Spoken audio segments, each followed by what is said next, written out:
All right, everybody, welcome back. It's lesson 6.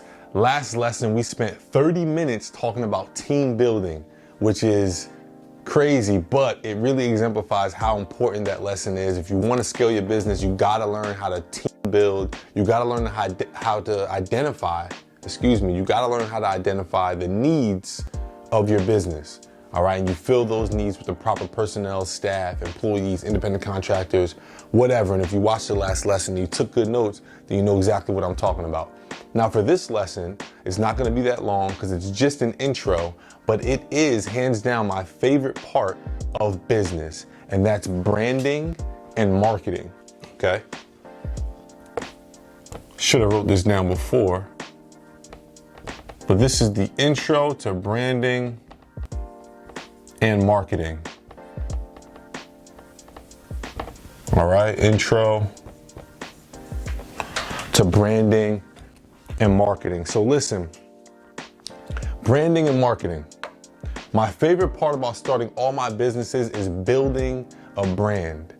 That means building something that can A, potentially be bigger than me, last longer than me, be more familiar than me, right? So we'll talk a little later about building a personal brand and what that looks like. And if you've been really paying attention from lesson, I think it was lesson 4, we talked about business formation. You know what a sole proprietor is. If you're a sole proprietor, then that means your personal brand and your business brand are the same thing, right? We want to talk about a brand in general. So whether it's my personal brand, whether it's my company's brand, whatever, it's very important to create something that is familiar to the people. So we talk about some of my favorite brands that have done a good job of creating familiarity and brand identity and strength and brand equity, I like to call it, over the years. So we have Coca-Cola, we have McDonald's, Apple. What's another good one? Those are really my my three favorite brands, okay? When you ride up past McDonald's, I'm healthy, I'm a vegetarian. I don't care how healthy and vegetarian you are.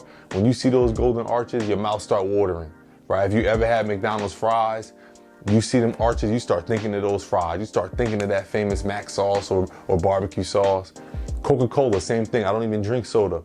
But when I see a Coca-Cola sign, I know exactly what it means, and it gets me excited because they have done a good job of over 50 years branding themselves through advertising, through color schemes, right? Through all the different ways you grow a brand. Social media now is a major way. They have all done an amazing job at making sure that when we see their logo, when we hear a commercial, when we hear their jingle, right? When we see a store, we know exactly what it means. And this power is something you can put a number to it, but you know, it's an intangible, what's the word that I'm looking for? Apparently it's intangible and there's no word for it, but it's something that we all need to thrive to grow when starting our brand. So this brand value can't be achieved if your brand is what I like to call bouncy. So I have friends who start businesses like me. We've actually even started them at the same time.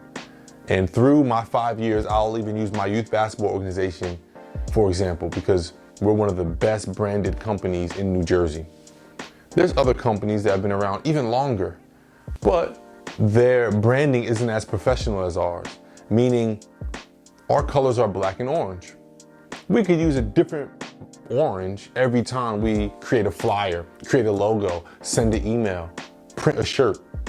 But we use the same exact color code of orange, the same tint on every single design we ever do. And that goes a long way when you're talking about the psyche of your consumer. All right, the same way I doubt Coca-Cola is using different reds, right? I doubt McDonald's is using different yellows. They're using the same color code every single time. And that goes a long way for, like I said, the psyche of your consumer.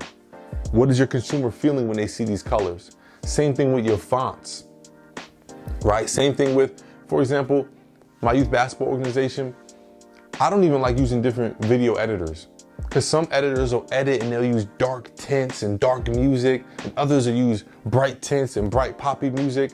And now when we're, maybe sharing that content to our email list of over 1,200 families, or over 300 subscribers on YouTube, or 19,000 followers on Instagram or TikTok or whatever, when we're sharing this content, it's subconsciously unfamiliar. When you think ESPN or any major media company, you almost know without being in the room what channel is on the TV, by how they're talking, by the music that they're playing. These are all, without even knowing it, parts of your brand identity. Now, we're doing an intro to branding and marketing in the same, in the same lesson, because marketing is literally kind of the same thing, but it's how you get that brand in front of people. Okay, which can be confused with advertising a little bit. Advertising is once you add money involved and now you're paying to get it in front of people. That's different. From a marketing perspective, we're talking about reaching the largest audience through let me start. Marketing is literally the same thing as branding, except it's how you get that branded content. Fuck, I'm fucking this up. How would you describe marketing? Now, I put marketing and branding in the same lesson because marketing is how you express that brand using content, and you express it to as many people as you possibly can. Now, advertising kind of falls in here. That's when you can maybe pay, or you involve money and pay other platforms, to, I don't know. Fuck, why am I butchering this part? Shit, man. All right. Now, I put marketing and branding in the same lesson because marketing is literally how you take that brand, dress it up nice using quality content, and how you get that in front of as many people or as large of an audience as possible. Now, when you talk about advertising, now you're talking about money and maybe paying other platforms to put you in front of their audience as well, whether it's a billboard, whether it's another website, right? But marketing encompasses all of that. Marketing is how you take your brand and how you distribute it. Email, social media, in-person marketing materials, brochures, banners, the content that goes on the billboard. All of that is marketing, and you want all of that to be uniform.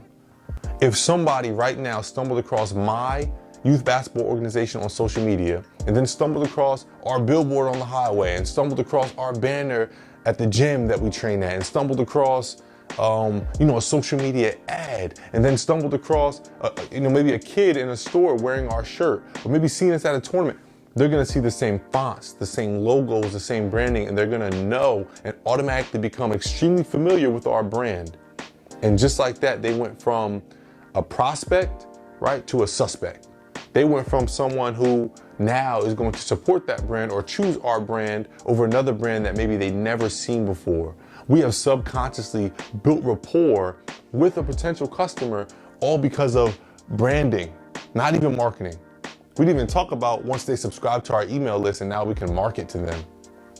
Okay, we didn't even talk about all the different ways that we're able to reach them. Mailers, right? Brochures in the mail, postcards. All that is marketing, and they go together with branding, because without good branding, you don't really have good marketing. You can have good marketing strategies, right? You can market, you could cold call, you could send postcards, all of that. You can do all the great strategies, run ads and everything, but they're only going to be as effective as your branding. For example, if I put in $100,000 to send out 50 million brochures, and my brochures are beautifully branded and nicely created, and everything is uniform, and yours is maybe made in Microsoft Word, has different fonts, it's quite confusing, right? Maybe your website is different than what your company name is. Like if your company is Art Morrison Markers and Company, but your website is, I don't know, drawlikeart.com, then you didn't allocate the proper effort, or you weren't intentional enough in creating a uniform brand that would ultimately affect the consumer in a positive way.